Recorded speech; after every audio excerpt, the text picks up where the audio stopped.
প্রিয় শিক্ষার্থীবৃন্দ, কেমন আছো তোমরা সবাই? আশা করি ইনশাল্লাহ ভালো আছো। তোমাদের দোয়ায় ভালো আছি।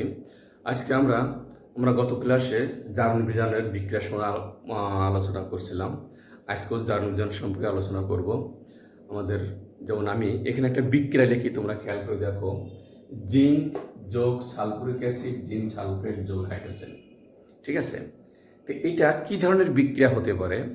আমি স্বাভাবিকভাবে দেখো, এখানে আমি অনেক বিক্রিয়া হতে পারে। প্রতিস্থাপন বিক্রিয়া,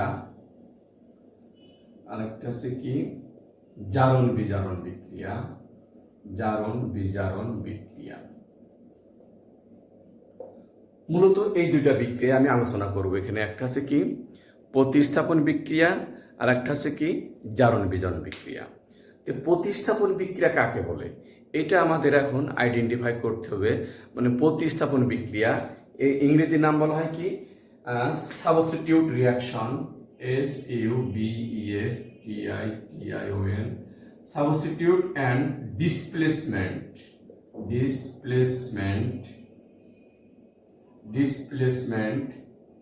রিঅ্যাকশন। আর জারণ বিক্রিয়া তো জানোই, রিডক্স রিঅ্যাকশন। ঠিক আছে, তো প্রতিস্থাপন বিক্রিয়া কাকে বলে? প্রতিস্থাপন বিক্রিয়াটা হচ্ছে কি কোনো বিক্রিয়ায় অধিক সক্রিয় মৌল বা যৌগ কম সক্রিয় মৌল বা যৌগকে প্রতিস্থাপন করে নতুন যে যৌগ উৎপন্ন করে তাকে প্রতিস্থাপন বিক্রিয়া বলে। বুঝা গেছে? হ্যাঁ, আমি আবার বলি, তোমরা খেয়াল করে শোনো। কোনো রাসায়নিক বিক্রিয়ায় কোনো মৌল বা যৌগ সমূহ কোনো রাসায়নিক বিক্রিয়ায় অধিক সক্রিয়, এখানে দেখো একটা জিনিস অধিক সক্রিয় কম সক্রিয়, এই জিনিসটা তোমাদেরকে জানতে হবে। কিন্তু আমি পরে লিখে দিচ্ছি, আগে সংজ্ঞাটা শোনো। কোনো রাসায়নিক বিক্রিয়ায় অধিক সক্রিয় মৌল বা যৌগ কম সক্রিয় মৌল বা যৌগকে প্রতিস্থাপন করে নতুন একটা যৌগ উৎপন্ন করে তাকে বলা হচ্ছে প্রতিস্থাপন বিক্রিয়া। ঠিক আছে, তাহলে কি বললাম সংজ্ঞাটা? কোনো রাসায়নিক বিক্রিয়ায় অধিক সক্রিয় মৌল বা যৌগ কম সক্রিয় মৌল বা যৌগকে প্রতিস্থাপন করে নতুন একটা যৌগ উৎপন্ন করে তাকে প্রতিস্থাপন বিক্রিয়া বলে। বোঝা গেছে? ক্লিয়ার? দেখো এখানে আমি বিক্রিয়া কি লিখছি, জিঙ্ক যোগ সালফুরিক অ্যাসিড। কি লিখছি? জিঙ্ক যোগ সালফুরিক অ্যাসিড উৎপন্ন হচ্ছে জিঙ্ক সালফেট যোগ হাইড্রোজেন। ঠিক আছে, এখানে দেখো এই জিঙ্কটা কি করছে? এই জিঙ্কটা কিন্তু এখানে হাইড্রোজেনকে সরাই দিচ্ছে। কারণ এই দুটো বিক্রিয়ক, জিঙ্ক এবং সালফুরিক অ্যাসিড বিক্রিয়ক। তাহলে জিঙ্ক কি করছে? কারণ জিঙ্কের চাইতে হাইড্রোজেন আছে কম সক্রিয়, যার জন্য জিঙ্ক করলো কি জিঙ্ককে হাইড্রোজেন সরাই দিয়ে নিজে ওই অবস্থান দখল করলো, যার জন্য এটা হলো কি প্রতিস্থাপন বিক্রিয়া। উৎপন্ন হলো কি জিঙ্ক সালফেট যোগ হাইড্রোজেন। বোঝা গেছে? ক্লিয়ার? আমি আবার বলি, দেখো তাহলে প্রতিস্থাপন বিক্রিয়াটা কি? যে সমস্ত বিক্রিয়ায় বা কোনো রাসায়নিক বিক্রিয়ায় অধিক সক্রিয় মৌল বা যৌগসমূহ কম সক্রিয় মৌল বা যৌগকে প্রতিস্থাপনকে নতুন যৌগ উৎপন্ন করে তাকে বলা হচ্ছে প্রতিস্থাপন বিক্রিয়া। এখানে দুইটা জিনিস মনে রাখতে হবে তোমাদের, একটা আছে অধিক সক্রিয় যৌগ, একটা আছে কম সক্রিয় যৌগ। সবসময় অধিক সক্রিয় যৌগ কম সক্রিয় যৌগকে প্রতিস্থাপিত করে। কোন যৌগগুলো অধিক সক্রিয় কোনগুলো কম সক্রিয় এটা আমাদের একটা চার্ট তোমাদের মনে রাখতে হবে, মুখস্থ রাখতে হবে। দেখো আমি এখানে ডান দিকে লিখি, তোমরা যতটুকু মনে রাখতে পারো আমি লিখছি। দেখো কে না কে ম্যাকগাইভার এলো যেন ফিরে সুস্মিতাকে পেল, হাই কুলাঙ্গার হাবলু আজ পেটাবে আমায়। দেখো এখানে আমি একটা সিরিজ দিলাম, এটা তোমাদের মনে রাখতে হবে। প্রথমে কি লিখলাম? দেখো এখানে লিখলাম ক্যালসিয়াম, তাই না? তারপর কি লিখলাম? সোডিয়াম। তারপর কি লিখলাম? Potassium. Calcium, sodium, potassium, magnesium, aluminium, zinc, iron, antimony, lead, hydrogen, copper, mercury, silver, platinum, aurum বা এটাকে গোল্ড বলা হয়। তবে এখানে মনে রাখবা সবচেয়ে অধিক সক্রিয় যৌগ কিন্তু লিথিয়াম, ঠিক আছে, এবং সবচেয়ে কম সক্রিয় যৌগ হচ্ছে তোমার কি গোল্ড বা এও। এটা কিন্তু মনে রাখতে হবে, সবচেয়ে অধিক সক্রিয় যৌগ হচ্ছে কি লিথিয়াম এবং সবচেয়ে কম সক্রিয় যৌগ হচ্ছে কি গোল্ড। তো এখানে অধিক সক্রিয় যৌগটা লেখা হয়নি, আমাদের কাজে এখানে লাগে না নর্মালি। এই জন্য আমরা calcium, sodium, potassium, magnesium, aluminium, zinc, iron, antimony, lead, hydrogen, copper, mercury, silver, platinum, gold বা অরাম, ঠিক আছে, এইগুলো হচ্ছে সিরিয়াল, এটা তোমার মনে রাখতে হবে। দেখো এখানে এখানে আমরা জিঙ্ক লিখছি, দেখো জিঙ্কের অবস্থান কিন্তু এখানে, হাইড্রোজেন অবস্থান কোথায় দেখো অনেক নিচে।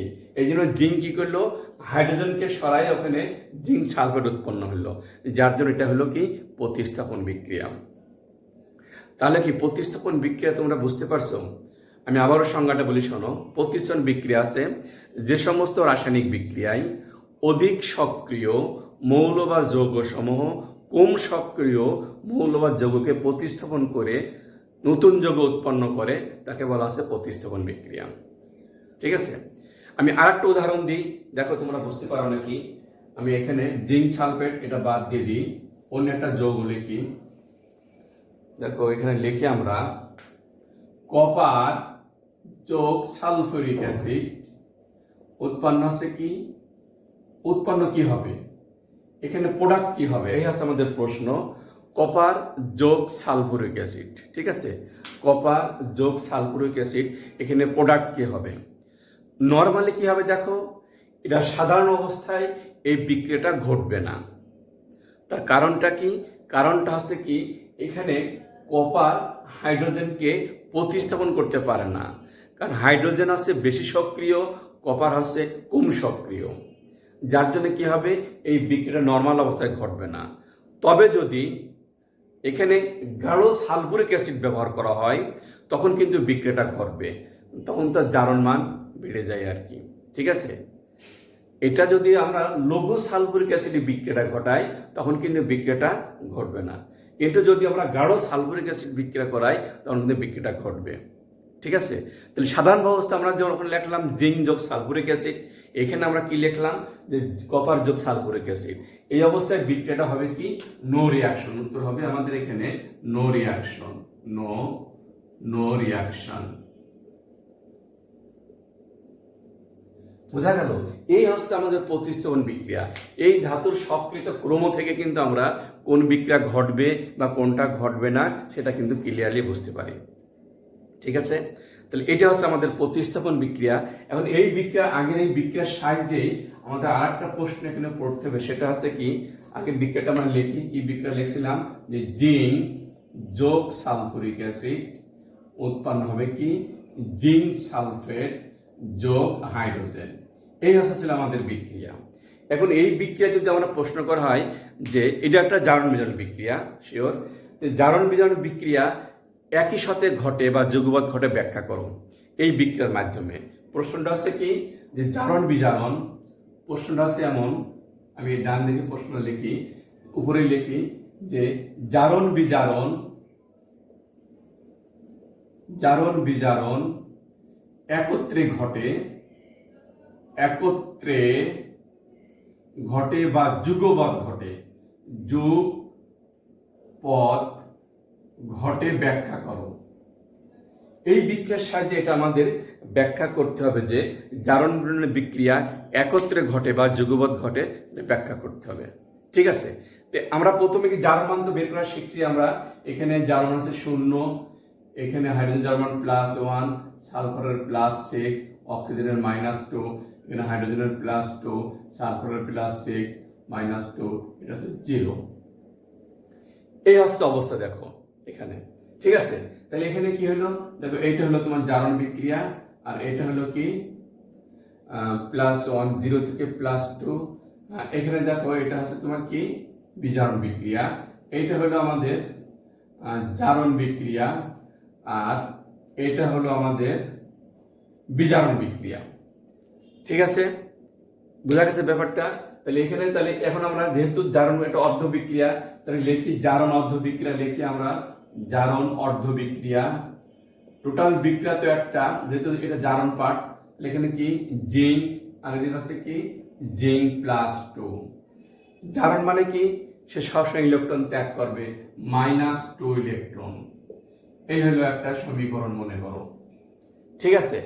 আবার দেখো বিজারণ অর্ধ বিক্রিয়া, লেখো বিজারণ অর্ধ বিক্রিয়া।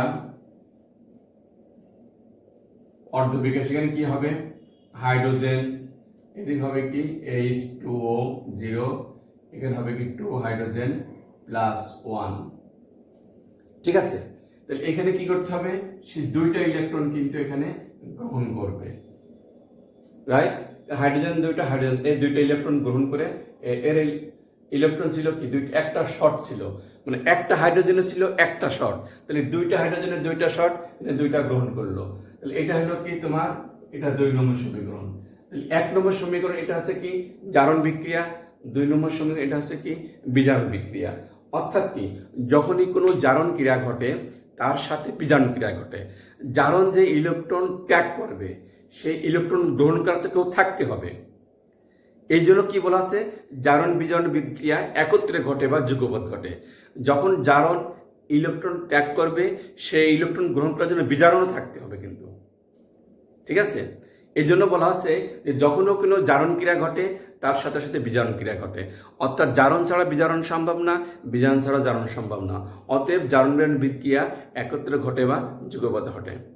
বোঝা গেল? আমরা প্রথমে কি করব, এখানে প্রথমে জারণ বিজারণটা ব্যাখ্যা করব।